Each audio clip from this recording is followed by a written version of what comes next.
Come in. Welcome. I'm E.G. Marshall. They say Mark Twain was America's greatest humorist. And that's probably true because he was one of the most serious men ever to be born in this country. To Mark Twain, laughter and tragedy were two sides of the same coin. And most of the time, the coin was counterfeit, which in itself is the great joke life plays on most of us.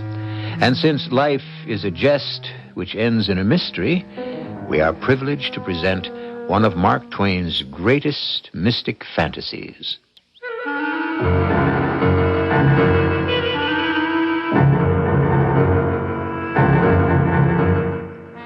Our mystery drama, The Mysterious Stranger, was adapted from the Mark Twain classic especially for the Mystery Theater by Sam Dan and stars Tony Roberts.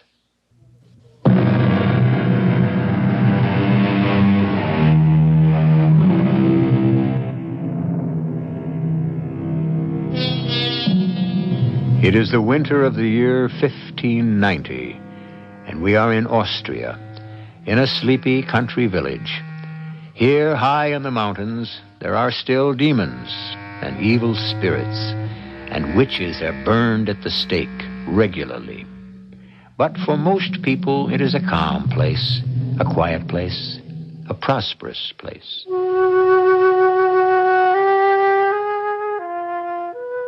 My name is Theodore Fisher.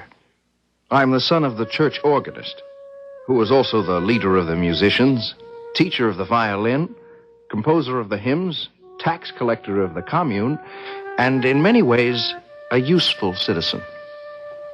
I am not useful at all. I have been away to the university in Vienna, where I became a lawyer. There isn't much opportunity to practice law here.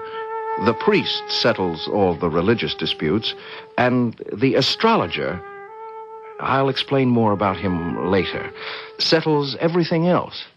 Well, it was a beautiful day, and my only annoyance was the fact that my pipe had gone out, and I had neglected to bring a flint with me. Good morning. Oh, good morning to you, sir. Oh, I'm sorry. I seem to have startled you. Oh, it's quite all right. Is there any way I can be of service? Service?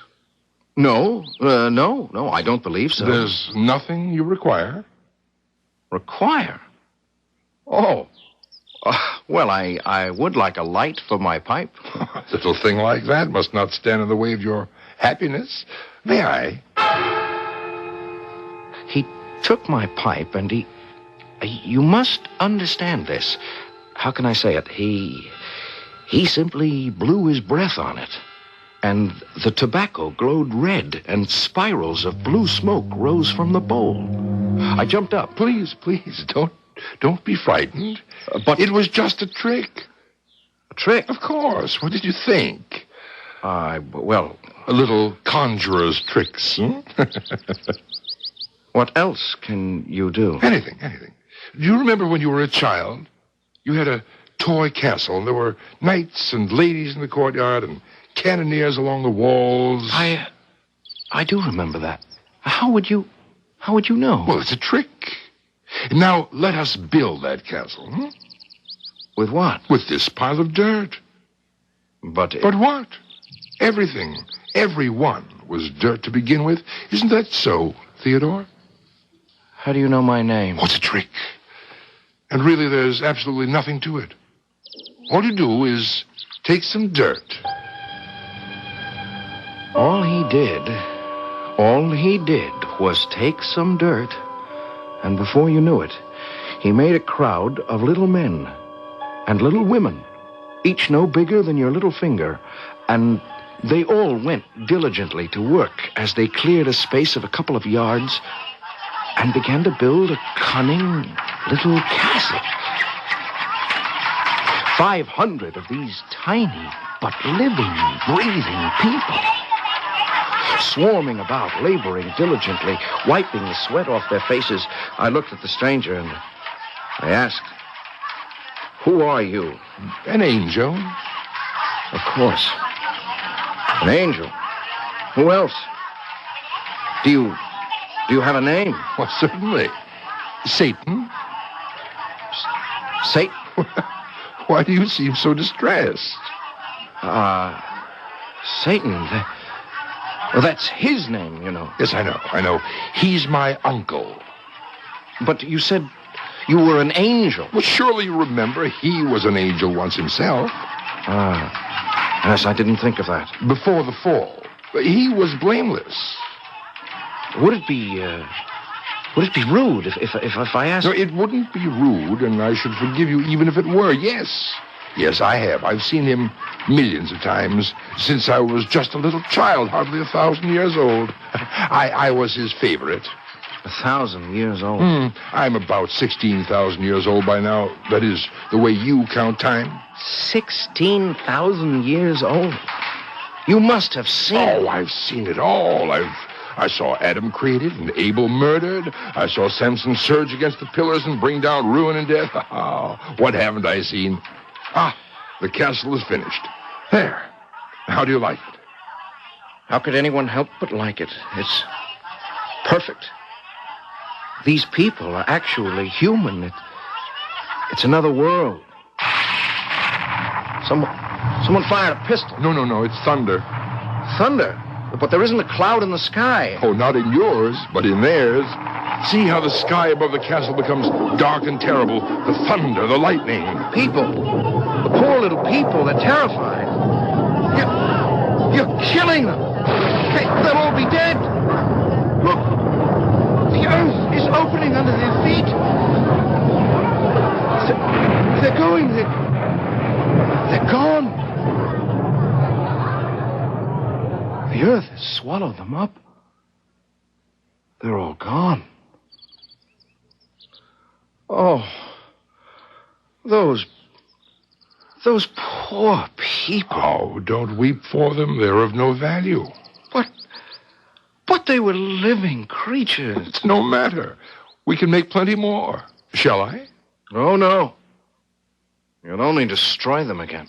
Well, that's the history of the world, isn't it? Well, good morning, Theodore. Oh, you startled me, Uncle Peter. How could I startle anyone? I didn't see you coming. Were you busy with great thoughts? Oh, no. I was merely talking to this... Well, there was someone here just a moment ago. Oh, yes, my boy. I know it affects me, too. I keep seeing people who aren't there myself. What are you doing here, Uncle Peter? What am I doing here? Well, something brought me here, but I can't seem to remember what. I'm not myself these troubled days. I'm not myself. Well, good day, Master Theodore. Now, as I was saying...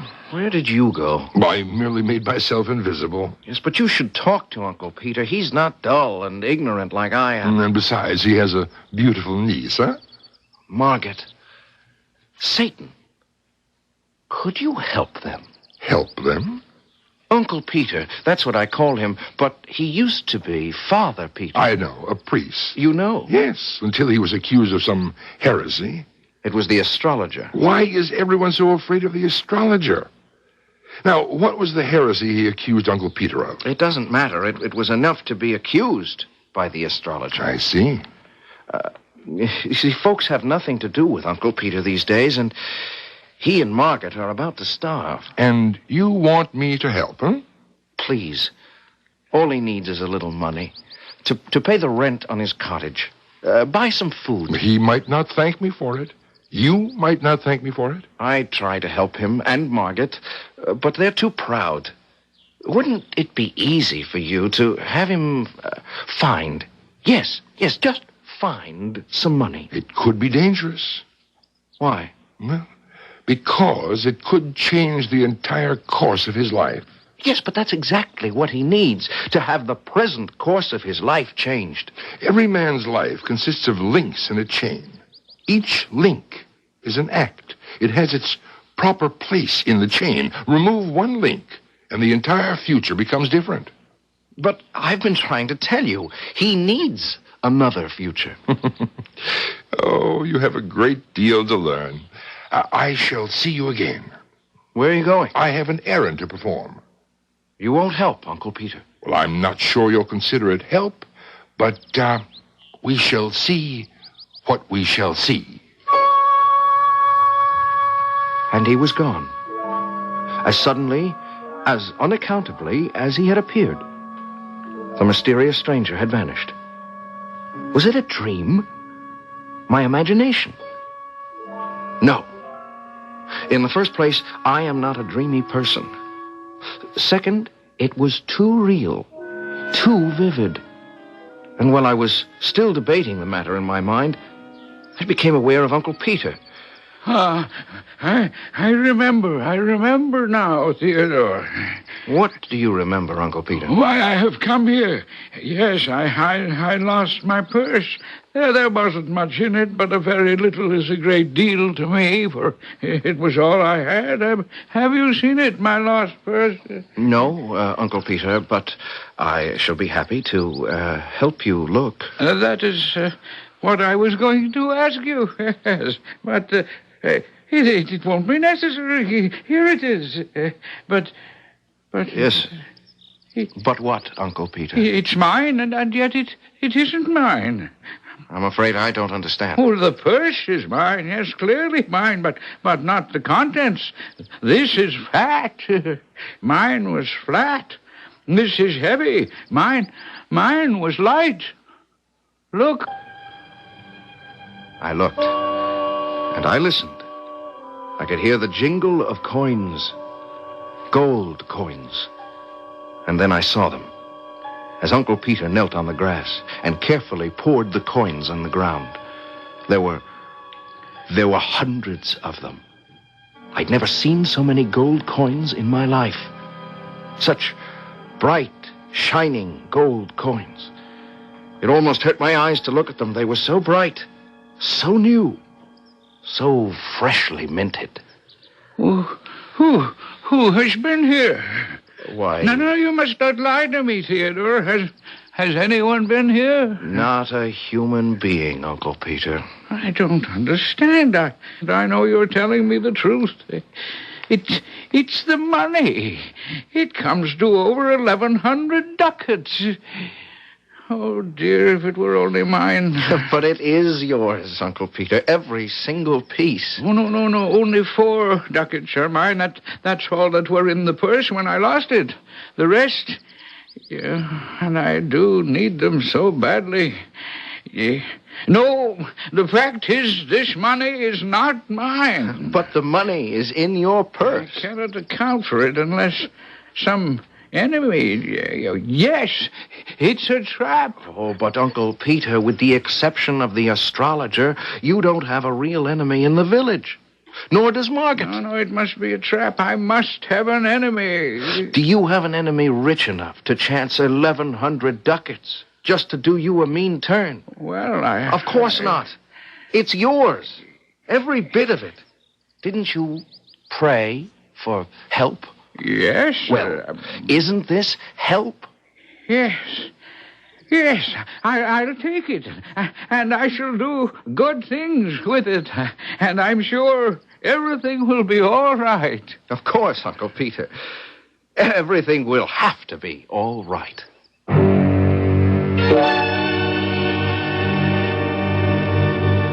But you know and I know that it's not going to be all right. People may get to live happily ever after in many of Mark Twain's stories, but getting there is usually quite a problem. Also, we've been chatting here about someone called the astrologer. He shows up soon to complicate matters. All in all, Act 2 will pose plenty of problems.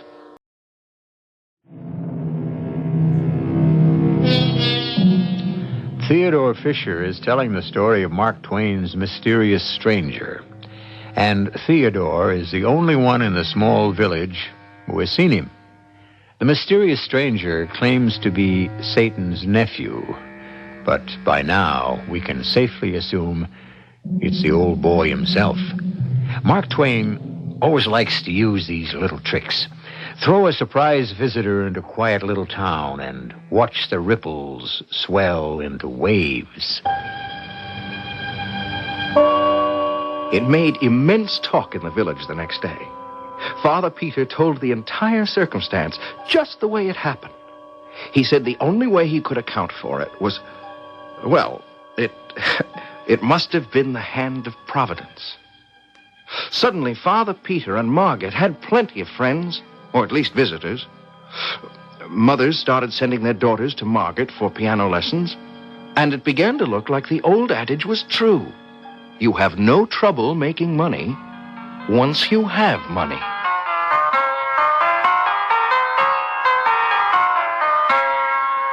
Oh, Theodore, how long have you been standing there? I didn't want to interrupt you, Margaret. Oh, I don't know when I've been so happy. I'm glad you have so many friends. Well, it's the gold that has many friends. I still have the very few who always... Well, you know what I mean. And how is your uncle? He's a new man. But I'm afraid. Afraid? Of what? Well, Uncle Peter says it was the hand of Providence that brought the gold. And, wasn't it? Well, I believe it was, but there are tongues wagging in the village. There are those who say it's the hand of Satan. Satan? Yes. Well, how would they know? I mean, why should Satan want to give your uncle all that money? Theodore, I don't understand it. One day we're poor. The next day we're rich.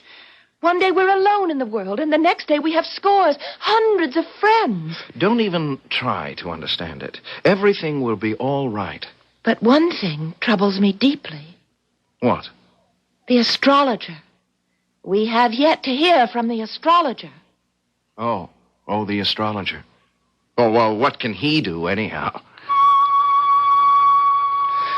I tried to pass it all off as a joke.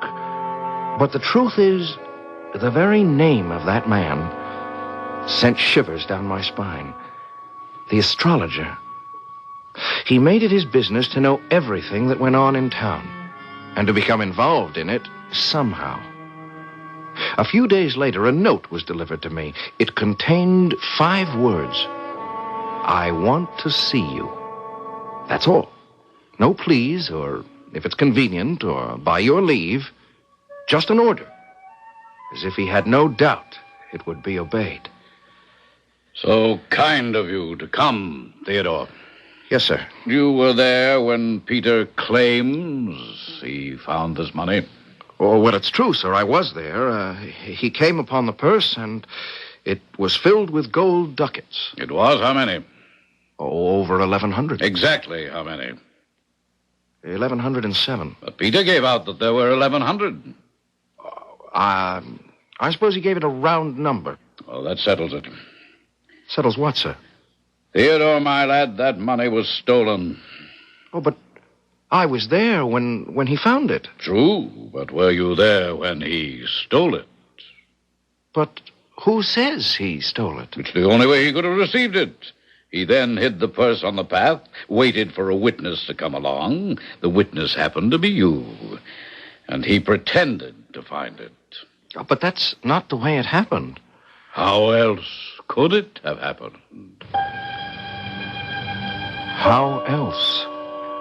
Could I dare to tell him about the mysterious stranger? Well, that would get me burned at the stake. And besides, how did I even know for sure there was a stranger? Mysterious or otherwise. I didn't know what to say. So I said nothing. I wandered around for hours just trying to think. And then, finally, I decided to go see Uncle Peter. But he wasn't at home. Where is he, Margaret? In prison. No. The money, the gold, is in the hands of the sheriff, and Uncle Peter must wait for trial. Margaret, he's innocent. I know, but the astrologer is inflaming the entire town against him. Why? Why does the astrologer hate him? I don't know. How will you live? Oh, I'll manage somehow. People will stop sending their children here for music lessons. And, Margaret, you know how I feel. No. Thank you, Theodore, but I would only bring you misfortune. I don't care. You would after a while. Well, then at least let me help you. I couldn't take anything from anyone, Theodore. The Lord will help. With all due respect, it didn't look as if the Lord was going to be of much help. Old Ursula, who was cook, chambermaid, housekeeper, and everything else for Uncle Peter, tried the best she could, but she was unable to create miracles.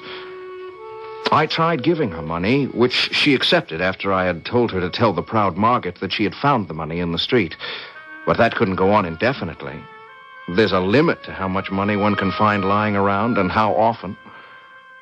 I was walking through the woods feeling very sorry about everything when suddenly he was standing there, Satan himself. Why?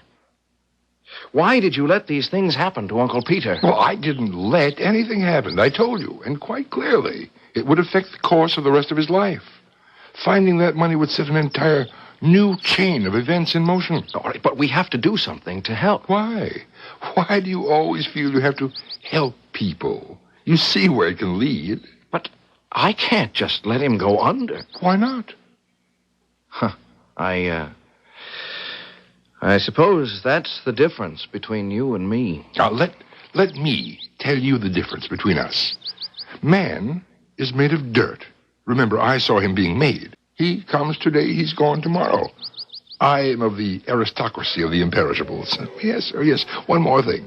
It's the smallest thing, but the most important. You know what it is? No. Man has the moral sense. The moral sense? Do you know what that is? The moral sense. I'm not sure that I do. Well, you should find out. You have it. I don't. And that's the difference between us. I couldn't win an argument with him. We walked along the path, chatting about everything under the sun, when I happened to notice Ursula. Old Ursula sitting underneath a tree. She had a sickly-looking stray kitten in her lap. Satan. Yes? Help her. Why? She works for Uncle Peter and Margaret.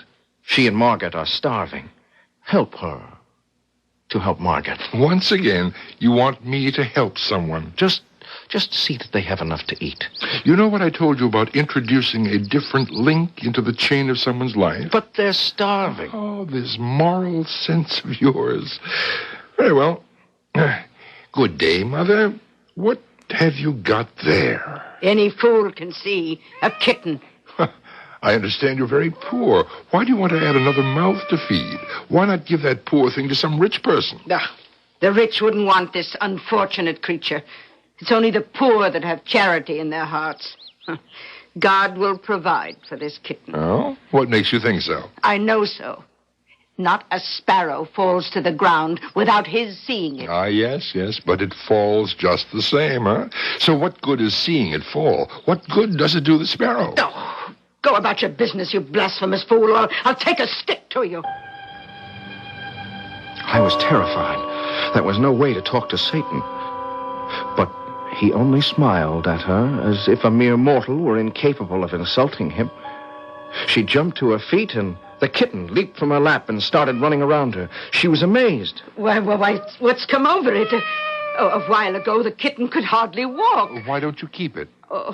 It is such a pretty one. The home is so lonely with the master locked up in jail. Poor Miss Margaret. She'd be glad of the company. Besides, you can have an income from that cat. An income? Are you mad? This particular kind of cat is called a lucky cat.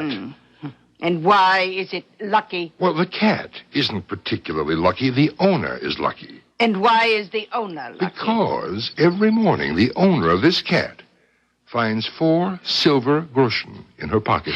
Have you nothing better to do? You're lying, making a fool of me. Now look in your pocket. You'll be punished for that. It's groschen. In my pocket, I have 1, 2, 3, 4 silver groschen. Oh, sir, dear, kind master and benefactor, let me kiss your hand. I told you it was a lucky cat. Oh, it is. The three of us walked back to the house. Ursula said we must stay for supper. Poor Margaret. She didn't mean to be inhospitable, but what on earth was there to eat? She was so embarrassed. But that cat was an enchanted thing. If you put a fish in the frying pan, as soon as you took it off, bang! Another one appeared in its place. If you poured wine from a bottle, there was just as much left as before you started. Margaret was absolutely astounded by it all. More fish? Yes, mistress. Well, where did you get it, Ursula? It's a gift of Providence. And the wine? Providence. Now, Ursula? Miss Margaret, don't you believe in Providence? Well, of course I do, sir. Well, then why do you question it when you see it? Well, I don't know. I have chicken and beef. Ursula? Providence, mistress. I stole a glance at Satan. He had that amused smile on his face. And I looked at Ursula and Margaret. They were so happy. From being faced with actual starvation, they were now living in the midst of plenty. I was convinced that finally everything would be all right. After all, what could go wrong here?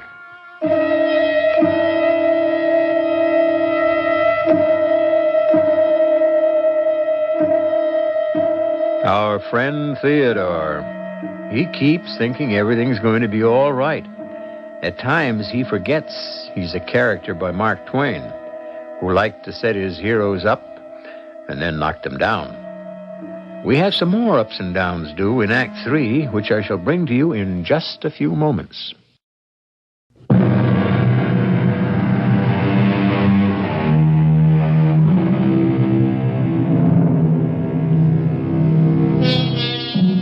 Once again, Theodore has asked the mysterious stranger, who is Satan himself or else his nephew, and does it matter, to interfere with what seems to be a natural course of human events.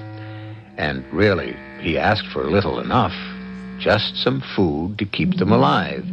And the stranger certainly has been generous, probably too generous. Yes? Oh, you're Gisela Nar, aren't you? Yes, master. What are you doing here? Oh, I work here for Ursula. You do? Oh, yes. I scrub the pots and pans and dishes and floors and windows and walls. I scrub everything. Is Miss Margaret in? Oh, no, sir. She is not home. And Ursula? Oh, yes. She's drinking her tea in the kitchen, sir. Come in. How do you like my servant, Master Theodore? But is it wise? Wise. I can afford her. You should know all about my lucky cat. I can have anything I want. And you know what I wanted all my life. What I'm trying to say is... A servant. Now, this might not mean anything to you, but if you were a servant and spent all your years serving others, why, you'd want to have... I'm asking if it's wise to engage Gisela Nar. After all, her grandmother was burned as a witch. I know, but there's nothing wrong with her. Oh, I'm not saying there is. I only think... The truth is, she's the only one I could get to come here and work for me. Of course, I worry by nature. And since I feel the way I do about Margaret, I'll worry about any trifle that might seem to threaten her. But this time I tried to dismiss my worries. I almost succeeded. And then I was walking down the street in the village. I was about to turn the corner when I heard voices. I knew those voices. One was Gisela. The other was the voice of the astrologer. So, Gisela, my good girl, what are you doing these days? Well, sir, I'm employed by Ursula. Ursula? She's the housekeeper for Uncle Peter. She gives me 2 silver groschen a week. 2 silver groschen. Besides my keep and my clothes. She must be wealthy. Oh, they live off the fat of the land, let me tell you. The prince himself don't sit down to a better table. Well. Thank you, Gisela. That thank you. That sent cold shivers down my spine. I had to do something. The astrologer. He'd visit the house. He'd see the frying pan that never emptied itself, the wine bottle that was always full.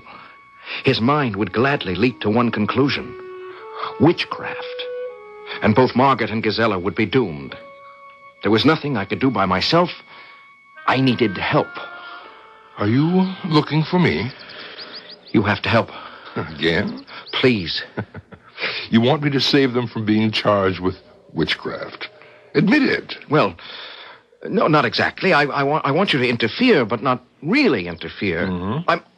I'm only asking for a return to the status quo. Let it be as if you didn't help. Oh. Well, that's very simple, isn't it? It's so simple you don't even need me. You could have handled the matter yourself.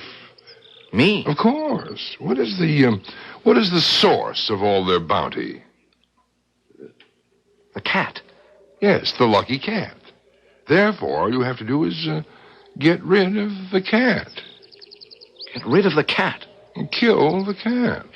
Oh, but I couldn't kill an innocent animal in cold blood. Margaret will never talk to me again. Well, if she's to be burned at the stake as a witch, she'll never talk to you again either. Are you actually weighing between Margaret on the one hand and that cat on the other? Oh, this moral sense that you humans have. Here, where are you going? He knew perfectly well where I was going, and I could hear him laughing off in the distance as I raced for Margaret's cottage. I prayed to be on time, to get there before the astrologer did. Theodore. Where's that cat? Why do you want it? Where is it? Your lives depend on it. Have you taken leave of your senses? Ah, there she is. Theodore, put that cat down. What are you doing? I'm taking her away. Away? Why? Do you want me to kill her here, in front of your eyes? Theodore, you can't. I said get out of my way. There isn't a moment to lose. Good morning. I knocked, but no one heard, so I came in. Are we having a lover's quarrel? Oh, Sir Astrologer, I was just leaving. Theodore, I never want to see you again.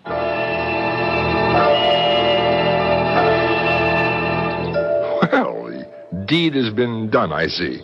Yes, but she'll never speak to me again. Well, women seldom realize how long never can be. You saved her. The astrologer asked if he could have a bite of food and a drink of wine. And you know, there was nothing in the house.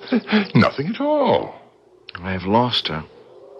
I've lost her for good. He was quite disturbed about it, and angry with himself for having listened to the wild story of a stupid young girl. Well. All in all, it was a good day's work for you. Why did I have to get rid of that cat? Oh, that cat was wandering alone in the woods and ill just a few weeks ago. It was doomed in any event. I didn't see my mysterious stranger for a while after that. I didn't see anyone. Margaret would have nothing to do with me, and I didn't care to have anything to do with anyone else. Life was lonely and sorrowful, and I was having all sorts of melancholy thoughts when there was a knock on my door one morning. Theodore.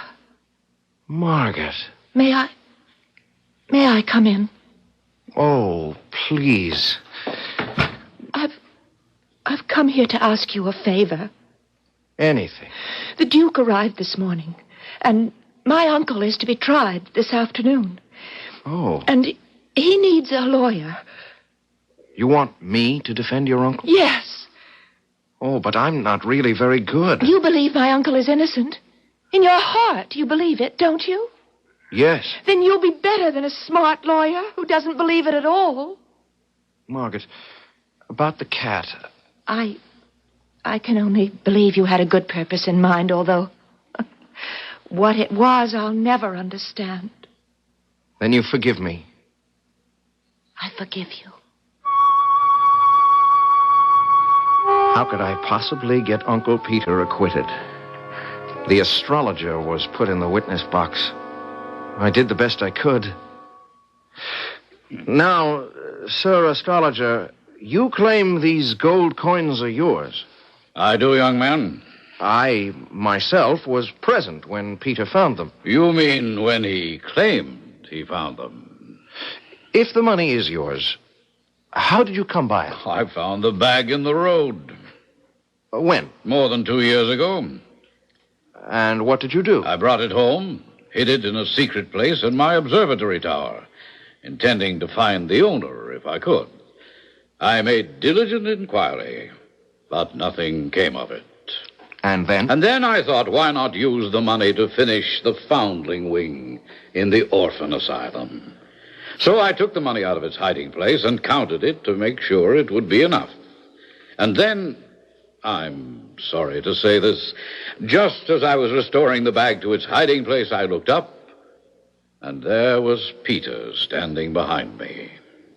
Well, how could that be? He often came to my place unannounced to ask for a little help. He was quite needy. Proceed, sir. I became uneasy and decided not to use the money just then, but to wait a bit longer in case the owner might show up. And then? When I heard of Peter's find, I was happy for him, naturally. Naturally. I had absolutely no suspicion until I discovered my own coins were gone. And I detected 3 suspicious circumstances in Peter's story. Well, please name them. A, Peter claimed to have found his money in a path. I found mine in the road. B, his find consisted exclusively of gold ducats. So did mine. C, he found 1,107 ducats. I found exactly the same. It was telling evidence. I could see it on the faces of all in the court, especially the Duke. Besides, who would be inclined to disbelieve so powerful a person as the astrologer? They would find Peter guilty for sure. And suddenly he was there. Satan, in the back of the room. I turned to the Duke. Your Excellency, may I have a short respite? Granted. Listen to me. We must save him. You never learn. The disgrace of the Your scaffold. moral sense, it will be the death of you one day. Go back there and call a witness. What witness? It will occur to you at the right time. Now, Sir Astrologer, suppose we prove that this money on the table here is not the same money that you found. Then it would belong to Peter. I would say so. Your Excellency, may I call another witness? I should say witnesses. Your Excellency, it's too late in the trial for new witnesses. But these are not new witnesses. They have already been partially examined. The coins. The coins, Your Excellency. They are witnesses. But coins cannot speak, young man. But they can. Witchcraft. Be careful, young man. Look, you see, each coin speaks. Each coin declares it is not the one the astrologer claims he found 2 years ago. By its date, each coin proclaims it. Each coin declares it did not exist 2 years ago. If Your Excellency will examine the dates, he will see that these coins were only minted at the end of this year. They're scarcely 6 months old. There was a great shout of approval. The astrologer had finally been brought to book at last, and the money was restored to Peter, and everyone crowded around him. He had many friends now. I looked around to thank Satan, but he had disappeared. Finally, I made my way over to old Uncle Peter. Sir, what is the moral sense? The moral sense? Why, that is the faculty that enables us to distinguish good from evil. Well, that sounds as if it could be considerable trouble. Oh, yes, but it's the most valuable thing we have. Valuable. Good heavens, lad, it's the one and only thing that lifts us above the beasts. and makes us certain that one day we shall inherit immortality.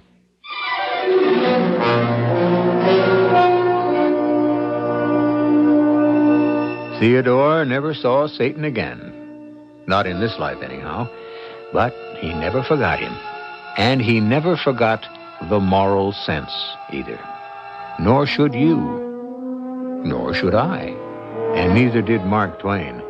Even so, there were times when he insisted the thing was more trouble than it was worth. But there's never any trouble around here. You just wait around for a few seconds, and I'll be back.